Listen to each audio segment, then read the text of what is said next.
ഹരിയോം. 53-ാമത്തെ സ്തുതി നളകൂപര മണിഗ്രീവ സ്തുതി. ഇത് ഭാഗവതത്തിൽ 10-ാമത്തെ സ്കന്ധം 10-ാമത്തെ അധ്യായം 29 മുതൽ 38 വരെ ശ്ലോകങ്ങൾ. ഒരു ദിവസം യശോദ കുട്ടികളുടെ കളികളെല്ലാം ഓർത്ത് ചിരിച്ച് പാട്ടും പാടി കയ്യിലുള്ള വളകളുടെ കിലുക്കത്തോടെ തൈര് കടഞ്ഞു തുടങ്ങി. അപ്പോൾ കണ്ണൻ പാല് കുടിക്കാനായി അമ്മയുടെ അടുത്ത് വന്ന് തൈര് കടച്ചിൽ തടഞ്ഞ് തൻ്റെ ആവശ്യം പ്രകടമാക്കി. യശോദ കടച്ചിൽ നിർത്തി കണ്ണന് മുല കൊടുത്തു. അടുപ്പിൽ വെച്ചിരുന്ന പാൽ തിളച്ച് തൂവുന്നത് കണ്ട് കണ്ണനെ മടിയിൽ നിന്ന് ബലമായി പിടിച്ച് മാറ്റി നിർത്തി എഴുന്നേറ്റ് പോയി.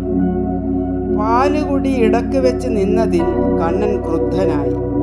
ചുണ്ട് കടിച്ചു പിടിച്ച് കണ്ണുനീര് ഒലിപ്പിച്ച് തൈർകലം തല്ലിപ്പൊട്ടിച്ച് തലേന്നുള്ള വെണ്ണ എടുത്ത് തിന്നുകൊണ്ട് ഒരേകാന്ത സ്ഥലത്ത് പോയി നിന്നു.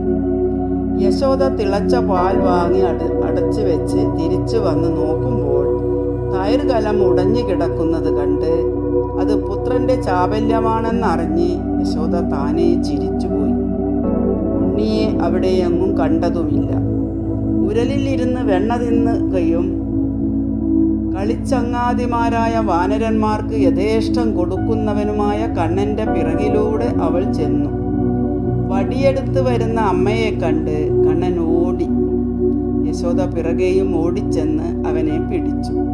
2 കൈയും കൂട്ടിപ്പിടിച്ച് അവനെ വഴക്ക് പറഞ്ഞ് പേടിച്ചു നിൽക്കുന്ന പുത്രനെ കണ്ട് യശോദ വടി ദൂരെ കളഞ്ഞ് പിടിച്ചു കെട്ടുവാൻ ശ്രമിച്ചു. ഉരലിൽ ചേർത്ത് കെട്ടാനായി കയറെടുത്ത് ചുറ്റി. കയറിന് നീളം കുറവായതിനാൽ വേറെ കയർ ചേർത്ത് കെട്ടി. എന്നിട്ടും 2 അങ്കുലം കുറവ്. കയറെല്ലാം വാരിയെടുത്ത് കെട്ടിയിട്ടും നീളം പോരാ. ഇത് കണ്ട് ഗോപസ്ത്രീകളെല്ലാം ചിരിയായി. ദേഹം വിയർത്ത് ക്ഷീണിച്ച് യശോദ നിന്നു.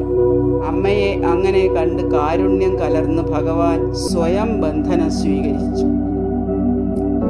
ഭഗവാൻ സ്വതന്ത്രനാണെങ്കിലും ഭക്തർക്ക് അധീനനാണെന്ന് ഭഗവാൻ ഇങ്ങനെ കാട്ടിക്കൊടുത്തു.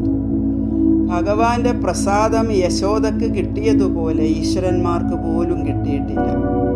ഭഗവാന്റെ പ്രഭാവം അറിയാത്ത യശോദ അമ്മ സ്നേഹാധിക്യം കൊണ്ട് എൻ്റെ മകൻ, എൻ്റെ ഉണ്ണി എന്ന് കണക്കാക്കി. സച്ചിദാനന്ദ സ്വരൂപനായ സർവേശ്വരൻ തിരിച്ച് എൻ്റെ സ്വന്തം അമ്മ, അത്രയും വാത്സല്യഭാജനമായ അമ്മ എന്ന് കണക്കാക്കി. ഇതാണ് രണ്ടുപേരുടെയും ഭാഗ്യം. സകലരുടെയും ബന്ധനത്തെ അഴിച്ചുവിടുന്ന ആളാണ് ഭഗവാൻ. ജന്മജന്മാന്തരങ്ങളിലുള്ള കർമ്മബന്ധങ്ങളെ കൊണ്ട് വീണ്ടും വീണ്ടും ഈ സംസാരത്തിൽ ജനിച്ചും മരിച്ചും കറങ്ങിക്കൊണ്ടിരിക്കുന്നു ജീവാത്മാക്കൾ.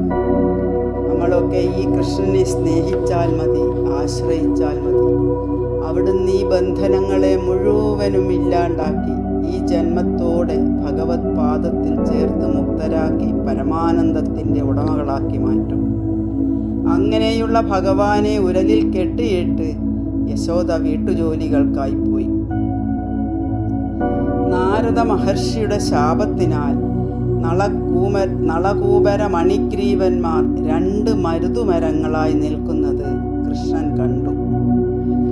ശിവന്റെ അനുചരന്മാരും മതമത്തന്മാരുമായ കുബേരപുത്രന്മാർ തന്നെത്താൻ മറന്ന് സ്ത്രീകളൊത്ത് നദിയിലിറങ്ങി വിനോദിച്ച് നാരദമുനി അതുവഴി വന്നപ്പോൾ കുടിച്ച് മത്തരായി അതിക്രമങ്ങൾ കാട്ടുന്നത് കാണുവാനിടയായി. നാരദ മഹർഷിയെ കണ്ട സ്ത്രീകളെല്ലാം വസ്ത്രം ധരിച്ചു. കുബേരപുത്രന്മാർ ആരെയും കൂസാതെ നഗ്നരായി നിന്നു. നാരദ മഹർഷി അത് കണ്ട് അവരെ ശപിച്ചു. മദ്യപരായി മതാന്തരായി വർത്തിക്കുന്ന ഇവർ സ്ഥാവരങ്ങളായി നിൽക്കട്ടെ. 1000 വർഷത്തിനു ശേഷം കൃഷ്ണന്റെ അംശസ്പർശമുണ്ടാകുന്നതുവരെ ഇവർ വൃക്ഷങ്ങളായി നിൽക്കട്ടെ. നാരദ മഹർഷി ഇങ്ങനെ ശപിച്ചിട്ട് പോയി. നളകൂപര മണിഗ്രീവന്മാർ മരുതുമരങ്ങളായി അവിടെ നിന്നു.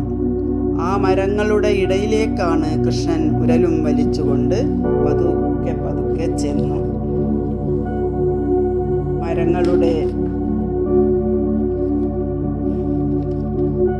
ഇടക്ക് ഉരൽ തടഞ്ഞു നിന്നു.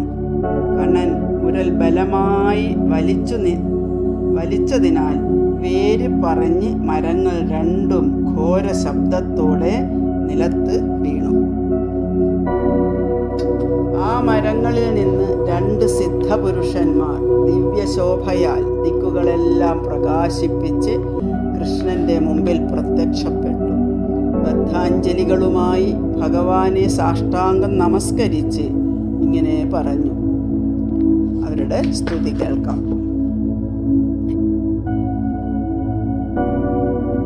കൃഷ്ണ കൃഷ്ണ മഹായോഗി സ്ത്വമാദ്യ പുരുഷ പര വ്യക്താവ്യക്തമിദം വിശ്വം രൂപം ദേ ബ്രാഹ്മണാവിദു ത്വമേക സർവഭൂതാനാം ദേഹാസ്വാത്മേന്ദ്രിയേശ്വര ത്വമേവ കാലോ ഭഗവാൻ വിഷ്ണുരവ്യയ ഈശ്വര ത്വം മഹാൻ പ്രകൃതി സൂക്ഷ്മ രജസത്വതമോമയി ത്വമേവ പുരുഷോദ്യക്ഷ സർവക്ഷേത്രവികാരവിത് ഗൃഹ്യമാണേസ്ത്വമഗ്രാഹ്യോ വികാരൈ പ്രാകൃതൈ ഗുണൈ കോന്യുഹാർഹതി വിജ്ഞാതും പ്രാക്ചേദ്ധം ഗുണസംവൃത തസ്മൈ തുഭ്യം ഭഗവതേ വാസുദേവായ വേധസേ ആത്മദ്യോതഗുണൈച്ഛന്നമഹിംനാ ബ്രഹ്മണേ നമഃ. യസ്യാവതാരാജ്ഞായന്തെ ശരീരേഷ്വശരീരിണ തൈസ്തരതുല്യാതിശയൈർ വീര്യൈർദേഹിഷ്വസംഗതൈ സ ഭവാൻ സർവലോകസ്യ ഭവായ വിഭവായ ച അവതീർണോ അംശഭാഗേന സാമ്പ്രതം പതിരാശിഷാം. നമഃ പരമകല്യാണ നമഃ പരമമംഗള വാസുദേവായ ശാന്തായ യദൂനാം പതയേ നമഃ. അനുജാനീഹി നോ ഭൂമാസ്തവാനുപര കിങ്കരോ ദർശനം നോ ഭഗവത ഋഷേരാസീദനുഗ്രഹാത്. വാണീ ഗുണാനുകഥനേ ശ്രവണോ കഥായ ഹസ്തൗ ച കർമ്മസു മനസ്തവ പാദയോർനഃ സ്മൃത്യാം ശിരസ്തവ നിവാസ ജഗത് പ്രണാമി. സൃഷ്ടിഃ സദാം ദർശനേസ്തു ഭവത്തനൂനാം.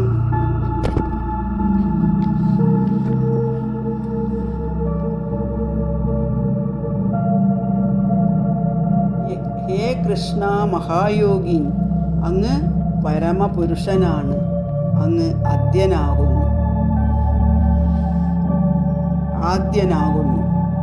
ഏകനായ അങ്ങ് തന്നെയാണ് സർവഭൂതങ്ങളുടെയും ദേഹം, പ്രാണൻ, അഹങ്കാരം, ഇന്ദ്രിയങ്ങൾ എന്നിവയുടെ നാഥൻ. ഭഗവാനായ സർവേശ്വരൻ വിഷ്ണു അങ്ങ് തന്നെ, അതുകൊണ്ട് കാലവും അങ്ങ് തന്നെ. രജസ്, സത്വം, തമസ് എന്നീ ഗുണങ്ങൾ ചേർന്ന സൂക്ഷ്മമായ പ്രകൃതിയും മഹത്തത്വവും പരമപുരുഷനും സർവകാരണവും അങ്ങു തന്നെ. പരമകല്യാണമായ നമസ്കാരം, പരമമംഗള നമസ്കാരം. വാസുദേവനും ശാന്തനും യദുക്കളുടെ നാഥനുമായ അങ്ങക്ക് നമസ്കാരം. സർവേശ്വരനായ അങ്ങയെ കാണാൻ നാരദമുനി ഞങ്ങൾക്ക് സന്ദർഭമുണ്ടാക്കി.